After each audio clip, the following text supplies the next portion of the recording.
So we've been hearing a lot about Chinese investments in the Maldives. Can you tell us more? There's a concern that Maldives may be falling into a debt trap with Beijing. Thank you very much, and thank you for having us. That is true. In the recent past, in the last few years, we've seen a very rapid increase in the amount of Chinese projects in the Maldives.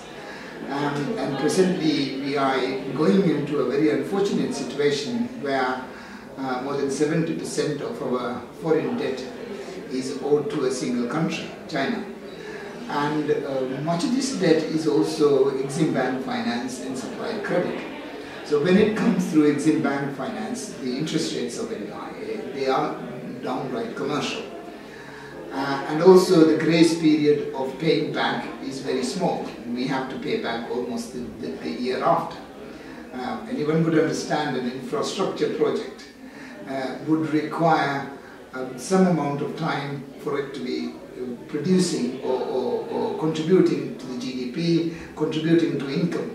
So because of these issues, we would soon be paying more on the interest on the loan than what we are spending on education and health. So a lot of people in India see this as part of the encirclement of the Chinese influence, the string of pearls theory, and we see this happening in other countries around us. Do you see Chinese investments blowing up into something larger which can influence security in the region as well? A lot of the projects are infrastructure projects and therefore strategic in many senses. When you invest in strategic infrastructure, then of course there is the possibility of them moving to other uses. If you build a port, there is a possibility of that port being purpose-built for a specific vehicle or a specific vessel. So yes, infrastructure always can have a double edge. So also, we've been seeing a lot of movement of Chinese vessels in the Indian Ocean region. We've been tracking it closely. You just said that 3 Chinese vessels are visiting Maldives perhaps in the next few days. Do you see an upscale in military involvement from the PLA Navy in that region? Well, recently we have observed that there is more and more Chinese engagement with also the Maldives military, Maldives security forces, and that has increased in the last few years. It is worrying. We have had our traditional development partners, and we've developed our security forces very much with India, the United Kingdom and the United States, primarily with India.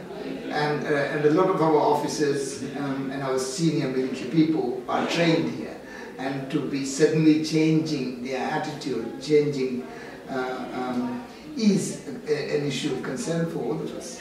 So you have always been a great friend of India. You've been, accused somehow, sometimes in Maldives of being more fair to India than any other place. So at this stage, when India is facing a crisis in Doklam, we see the Chinese aggressiveness on our border. We see them going strong in the Indian Ocean region. What can India do to first assuage fears in the Maldivian side, to involve itself more? What can India do in the Indian Ocean region, particularly with Maldives, to counter this influence? I've always felt that stability depends on democratic government, and to encourage democracy is important. To encourage rule of law is important.